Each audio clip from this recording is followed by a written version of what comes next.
This is The Fit Mess with Zach and Jeremy. Our topic this week, finding your life's purpose, and how in doing so you may find not only greater happiness, but better health. We'll find out how with our guest, Jaya Jaya Myra. She's the author of The Soul of Purpose, a step-by-step approach to create a purpose-driven, healthy life. You know, purpose is something that we've been talking a lot about in various contexts since the pandemic began, because the fact that the pandemic has forced us all inside and forced so many of us to look inside has a lot of us looking at what our life's purpose is, what we're doing with it. I know my family is sort of reevaluating everything from where we live to what we do. And it just raises a lot of questions about how we're spending our time. And that's why this is such a timely interview that we have for you this week with Jaya Jaya Myra, talking about finding your purpose. And it's such a big thing. I'm sure we'll sort it all out here in the next 30 minutes or so. We'll figure out in 30 minutes what I have been trying to unravel for at least 10 years now. Well, and what mankind has been trying to unravel for hundreds of years. I know we'll talk about it a little bit in the interview, but so many of us, and I know I've been guilty of this, attach our jobs to our purpose. I've been in situations where what I do is attached to my ego, is attached to, I can use it to justify not doing other things because my job, my day-to-day job forces me to do things, sort of for the common good or whatever. So it's easy to sort of step aside and go, oh, well, no, I do that all the time for work, so I don't really need to do more in my personal life. But without purpose, you are just kind of floundering. You're just sort of looking for ways to fill your time that don't end up necessarily being very productive. Yeah, and finding your purpose is scary. It's hard. Mm-hmm. I had a job at one point that was all consuming, and it was me. Like if I had to describe me, I would give you a job description. Mm-hmm. And I loved it. Like I just loved my job, but I decided to take another position that was a completely different job, and who I was, what my purpose was, dried up overnight. Yeah. And holy shit, like depressive spiral. I went into like a year of not knowing who I was and what I was meant to do. But it was the best thing in the world for me, because that's when I found yoga. That's when I found meditation. That's when like my real deep dive on who I am as a person, which while I enjoyed having purpose, that was my job. Looking back, I'm like, ugh, my purpose was my job. Mm-hmm. That's terrible. Yeah. It was a really painful moment, and I was thrust into it. Like most people, I think, gradually go into it. But it was the best thing that could have ever happened to me, was to like have that loss of purpose, and then I had to go find it again. Well, and that's the thing that I struggle with too with purpose, is I go back and forth between feeling like your purpose changes just at different points in your life. You're kind of a different person when you're in your teens to your 20s to your 30s. You change a lot. I'm not the same person I was when I was 19 years old. Come on, I still go out and party every night. Every night, bro. Every night. Every night till 7 o'clock. Check out my sweet futon. So, I struggle with, what is my current purpose? Do I have an overall purpose? Is there no such thing as purpose? What if all of this is just a big accident and we're a big rock floating through the middle of nothing for no reason, and we just happen to be lucky to have found consciousness, And so is purpose just making the most of this, having fun, exploring the world, exploring your feelings, all of that? And I kind of think it's all of it. I mean, we don't know what we're all doing here in the grander sense, but I do know that when I have done the work of looking inside and searching for purpose, I feel like I've grown the most. Mm-hmm. Whereas when I've just sort of floated and gone to work and let daily things piss me off and let life piss me off and all that, it doesn't feel as good. It doesn't, you're swimming upstream. But when you do take the time to do the work and really dive into who you are, you start to find purpose in whatever form it currently takes. It's about being happy. Right. I think that's it. I think, we constantly search for those little blips of happiness among all of the day-to-day grind and nonsense. And the more that we tap into that happiness, I think the more that shows us what our purpose is. Yeah. But it's interesting too, right? Because my initial thought when I say, what's my purpose? I think about my family. Mm-hmm. Well, they weren't originally my purpose because they weren't always my family. Right. Right. And I'm speaking about my wife and my child. They weren't always my purpose. They are now. Well, then what was my purpose before? What purpose did I serve on this earth? And I think that's why we're doing this show, because I genuinely believe that in anything that I do, it's just helping people become a better version of themselves. I feel like that's my purpose. And it translates across all these things, right? As a family, as a dad, helping my daughter become a better version of herself. Anyone who's listening to this, if they listen seriously to me, there's a couple of good nuggets behind all the bullshit that I spill out, right? So hopefully it's helping people, but I think it's interesting. It took me that long to like 40 years to figure it out. I just like helping people be better. That would have been a good name for this show, by the way. A couple of good nuggets behind all the bullshit. It's like me at work. But yeah, searching for purpose is something that I think we're all doing, some doing it more in more healthy ways than others. And so our guest this week, Jaya Jaya Myra, is a wellness expert. She has a new book. It's called The Soul of Purpose, a step-by-step approach to create a purpose-driven, healthy life. And I think one of the most exciting things about this conversation that I hope you'll take away from it is that not only can you find greater happiness in pursuing a purpose, but it can also increase your health. And so we talked to her about all of that and how purpose can really help you live a happier, healthier life. Well, and it couldn't have come at a better time, honestly, with COVID hitting, people being 9-10 months into this COVID journey now. We all need extra resources to take care of mind-body well-being. Absolutely. So let's talk about sort of your journey from battling fibromyalgia to releasing that book. Take us on that path. What was that like to go through all of that? And honestly, give us a little bit of a glimpse of what it's like to live with fibromyalgia. It's something that we see advertised, they take this medication and here are all the side effects, but what is it like to really live with that? Honestly, I don't have even a trace of fibromyalgia anymore because I was able to 100% heal myself naturally. So I have literally no signs or symptoms of ever having had fibromyalgia. But when I was diagnosed with it, it was completely debilitating for me. And by debilitating, I mean, I lost everything in my life. I was no longer able to work. So I lost my job. My childhood and family home was foreclosed on. My husband left me. I was separated from my kids. Yeah, bankrupt, less than $20 to my name, completely reliant on other people for support. I literally hit rock bottom. And I think the icing on that cake was that nothing that Western medicine tried to do made me better, and it actually made me feel worse. And I was working as a research scientist at the time, working in the field of immunology and cancer research. So that was like an extra slap in the face to me to be pursuing a career in science adjacent to medicine and not be able to find something to treat this horrible pain that I was dealing with. Like I couldn't even lift a pot and put it on the stove because even trying to lift like a couple of pounds was excruciating for me. So I have a lot of sympathy for people that deal with chronic pain issues. And I totally understand how debilitating that can be, how it can zap your motivation and energy and just your will to try anything.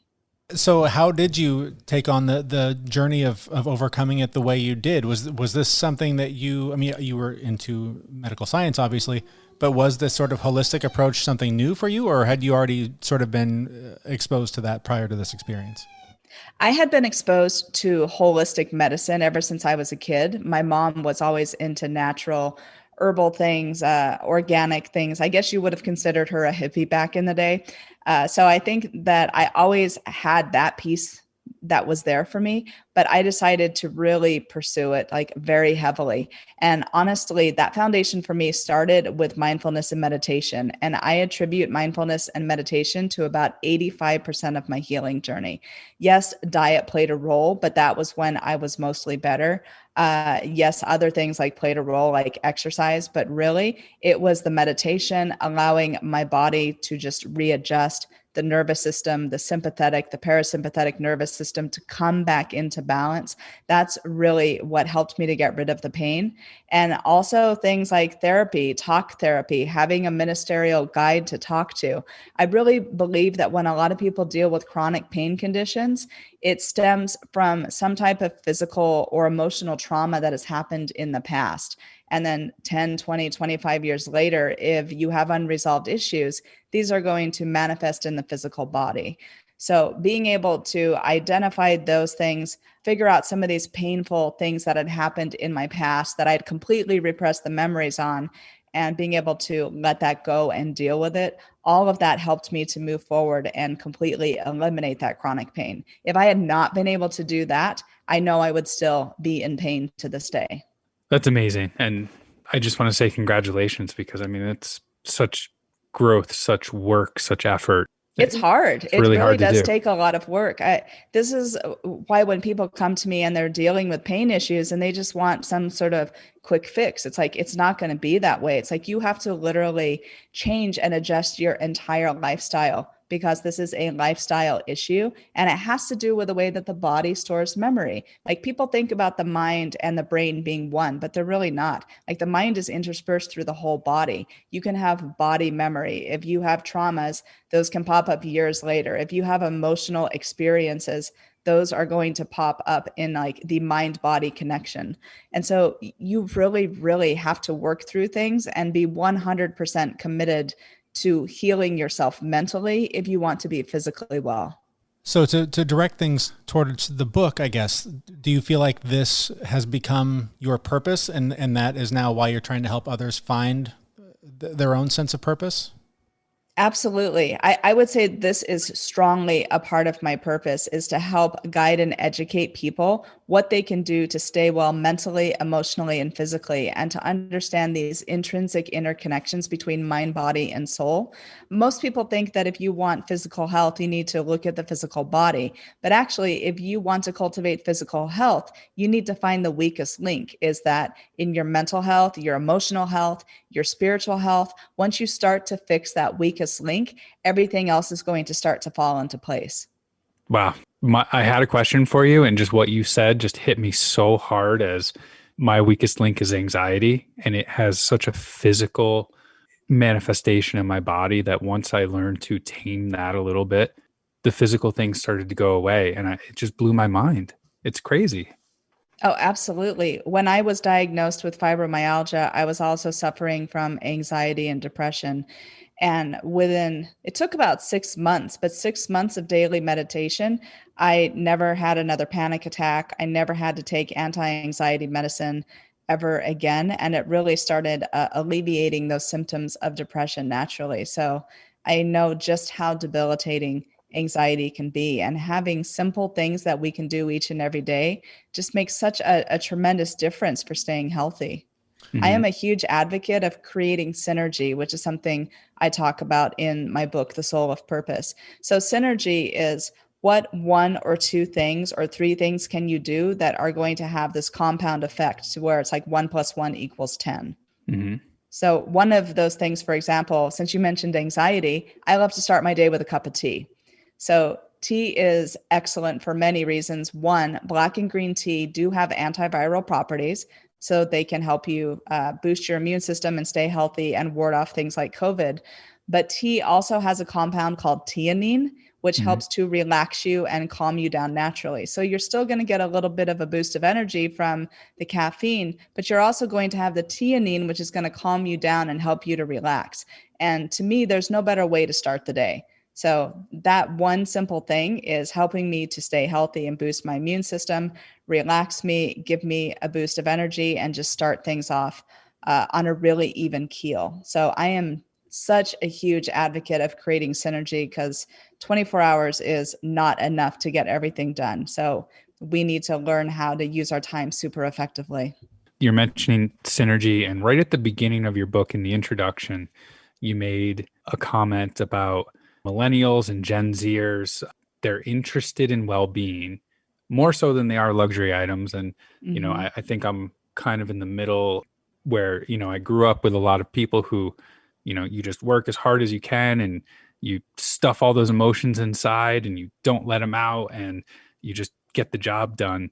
But a lot of younger people are figuring the synergy out in well-being.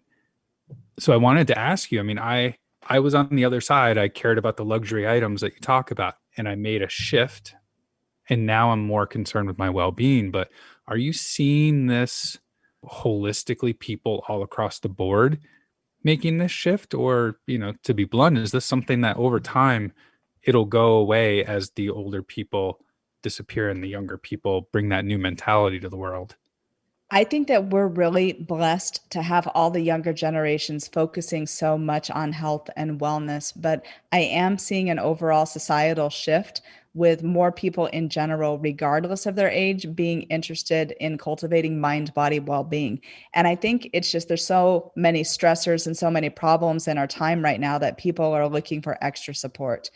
I mean, maybe 20 years ago, living the American dream was a reality, but now, how difficult is it for someone who wants to buy a house, who actually has job security and stays with their job more than 7 or 8 years at a time? And even that is a stretch for a lot of people, especially if you live in a big city.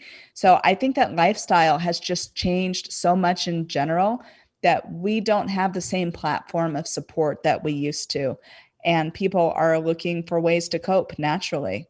So Mhm. I do suspect that this is just going to continue to evolve, that wellness, well-being is going to be the primary focus. I think people are always going to want luxury goods, but this is the first time in our society that we've seen that collective shift to where people actually want things like mind body well-being that are not physically tangible more than they want those tangible luxury items that you would associate with Gen X and the boomer generations.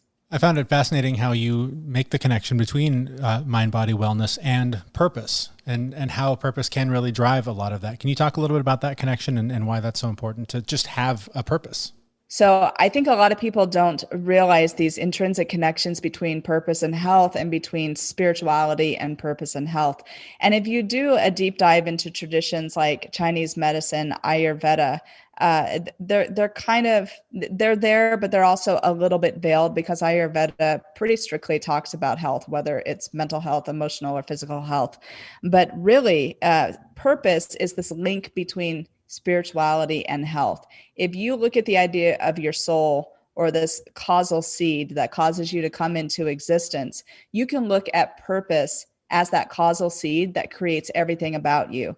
So it's going to create your entire constitution. I talk about the 5 elements in my book because that's foundational to both Chinese medicine and Ayurveda, which are both ancient healing traditions.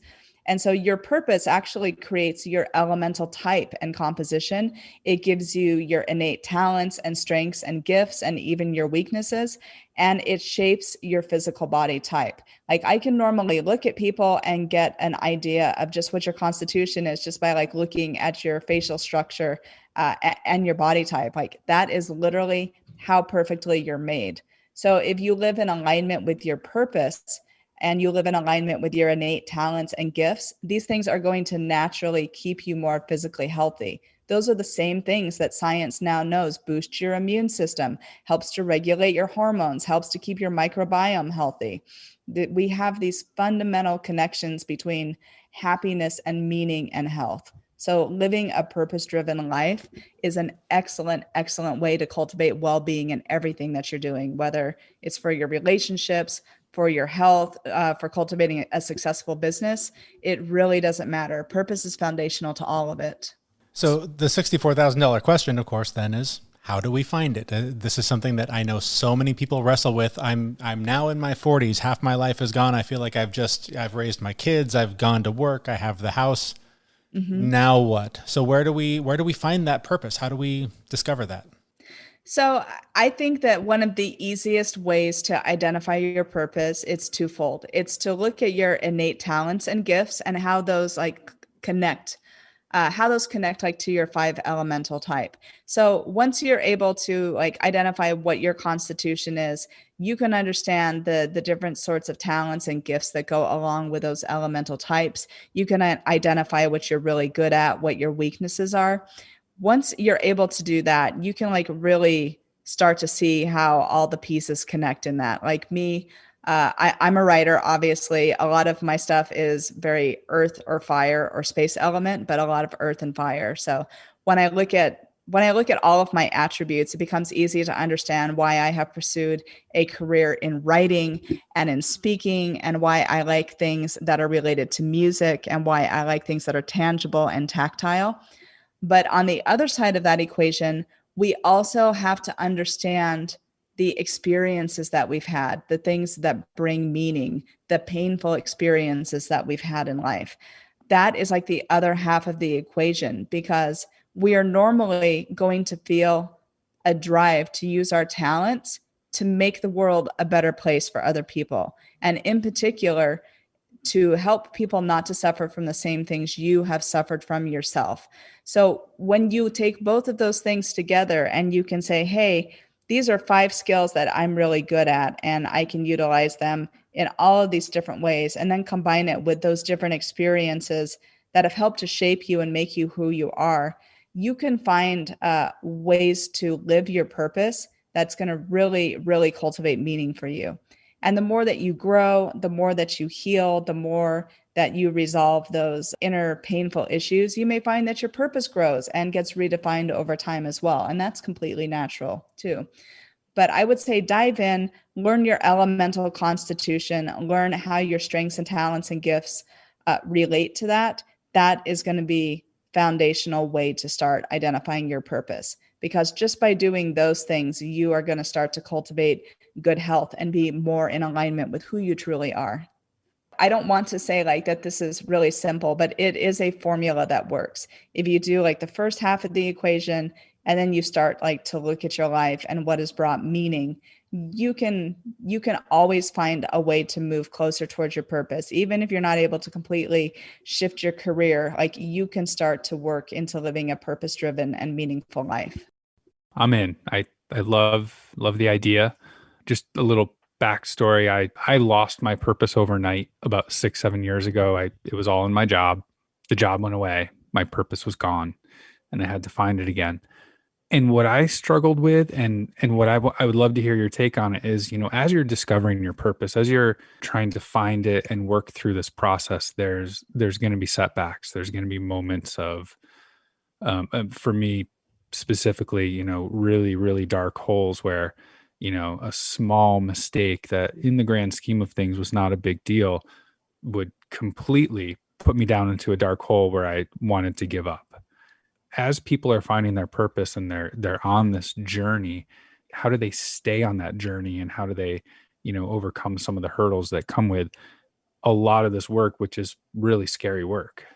It is really scary work. And I think a big part of that is not putting all of our eggs in one basket, and making sure that we cultivate hobbies and talents and other things that help to bring meaning and joy in life. A lot of times we can get so focused on work that it does become everything. And if we're not pursuing other passion projects on the side, like I do pottery, for example, I sing, I dance. If I'm not doing these things, I will be stressed out, anxiety prone, and depressed. So the more that you're able to have a hobby and you're doing it consistently, something that you enjoy, it's actually going to help you be more focused when you are actually at work and doing your job. And so this is the same with anything. I would say make sure that you are using your time well, that you're doing things that you enjoy. I hope that everyone enjoys their job. We don't all enjoy our jobs, and especially if you don't, make sure that you are taking extra time to compensate for that, like with having some hobbies and talents. But it literally allows those other parts of your mind to like reset and come back into balance, because you can't use that same muscle all the time, whether it's your physical muscles or like your mental muscles. You need to give them a break and go do something else for a while. That is going to help you to not get burnt out, and to, if one thing goes wrong, you're going to have all of that other stuff there to help you feel supported. And there's a lot of science in that. The mind really craves consistency. So the more that you can cultivate consistent routines like throughout your day, you are going to have that as a platform for your mental health and well-being. So if one thing goes wrong, hopefully you're going to have 8 or 9 other things that like you're doing throughout the course of a day or a week that are going to help to keep you mentally stable and happy. You threw me off my question too, and it's two parts, but I think they may be connected. And one is about that routine. I notice for myself when I know what routine works for me. And when one piece of it falls out, it's much harder for me to go, oh, well, the next step is just do what you would normally do. Now I'm more inclined to say, well, that's out the window. There goes the whole day. Mm-hmm. I think a similar thing applies to, I've heard you talking a lot in the last few weeks or seen writings from you about New Year's resolutions. We are at the point where pretty much everyone's probably given up on them by now. How do we overcome that pull to just give up when something goes wrong or something isn't working the way we want it to? And I think the other part of my question is, as you're doing this deeper work about who you are and how it ties into your purpose, that can, I think for me anyways, there are a lot of voices that are the negative ones, that are the dark ones that say, well, you don't deserve a purpose, or you don't have a talent, you don't have something you're passionate about. So it's sort of these negative forces that pull us away from the things that a lot of times I think we know what we're supposed to be doing. How do we overcome those? Everyone's going to have those negative voices in your head, but you also are always going to have positive voices in your head, because everyone has a purpose, everyone has a reason for being alive, and everyone has their innate talents and strengths and gifts, just like everyone has weaknesses associated with them.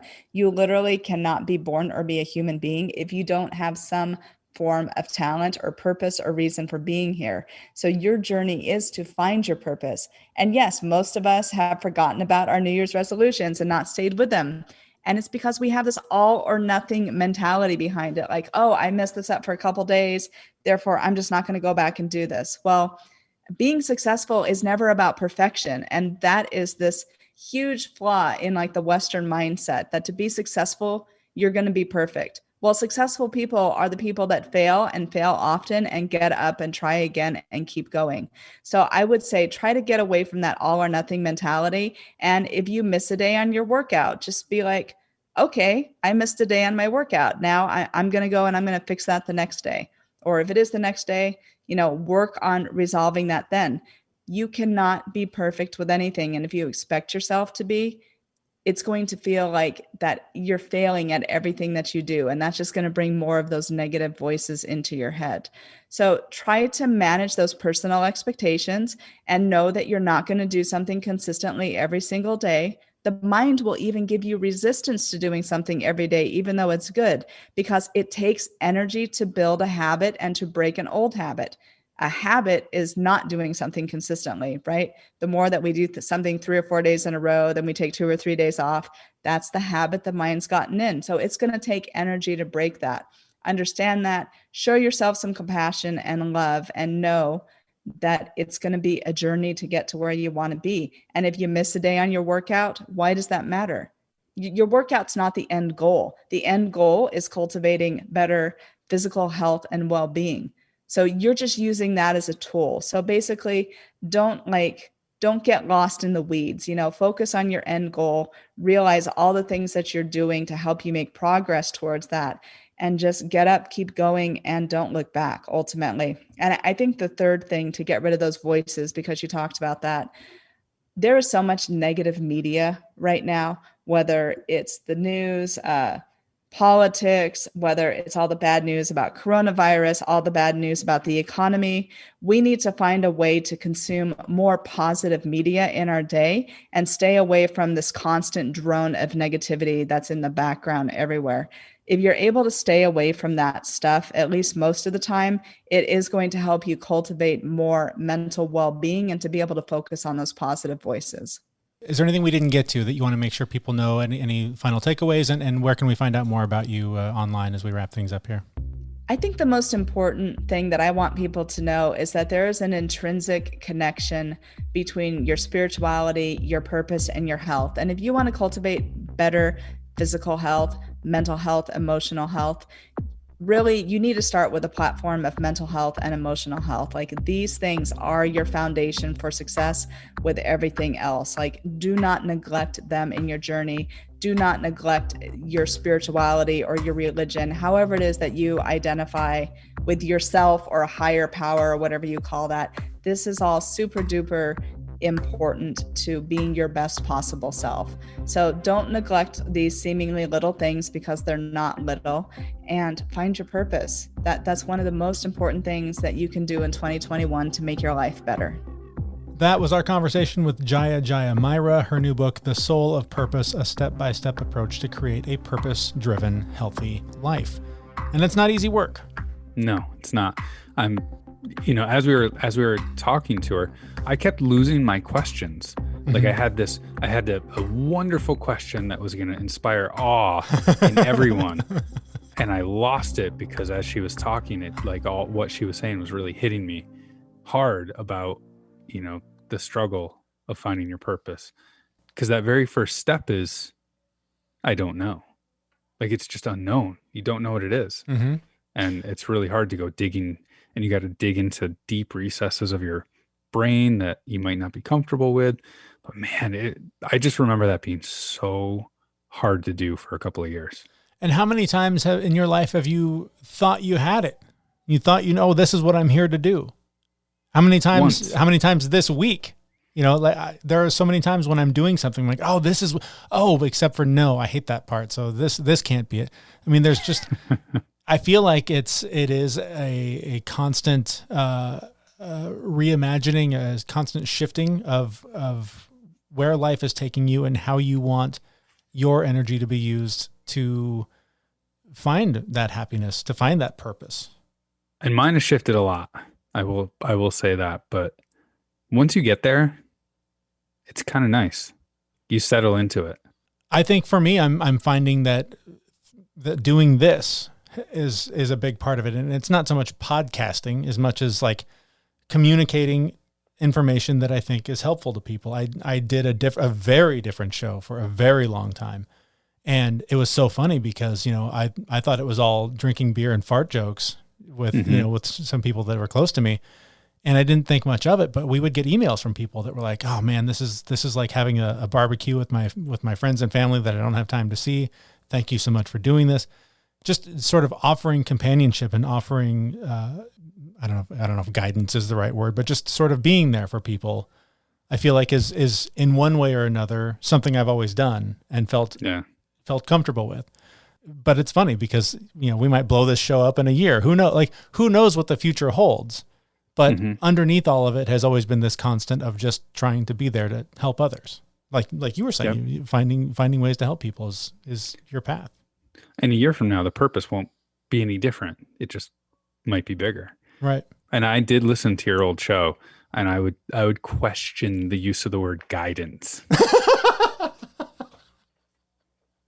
Yeah, but that's certainly enjoyable. That's a stretch. That is definitely a stretch.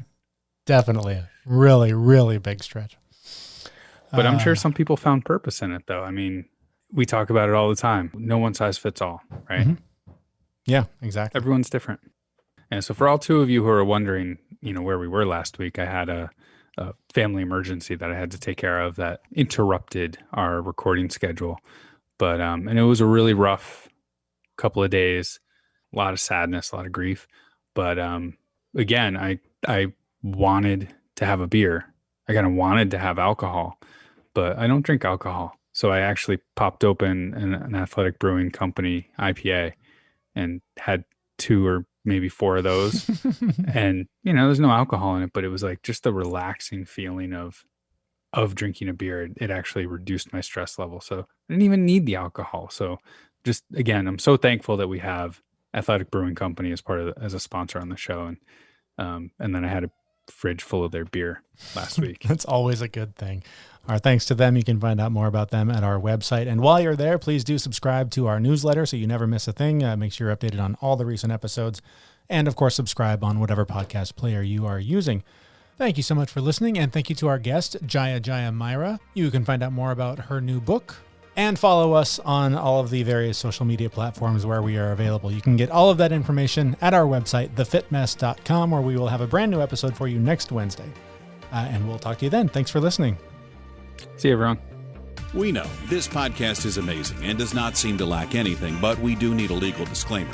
Jeremy and Zach are not doctors. They do not play them on the internet, and even if they did play them on the internet, they would be really bad at it. Please consult your physician prior to implementing any changes that you heard on this podcast. The listener assumes that Jeremy and Zach do not know what they are talking about and that you will do your own research on the topics talked about on this podcast.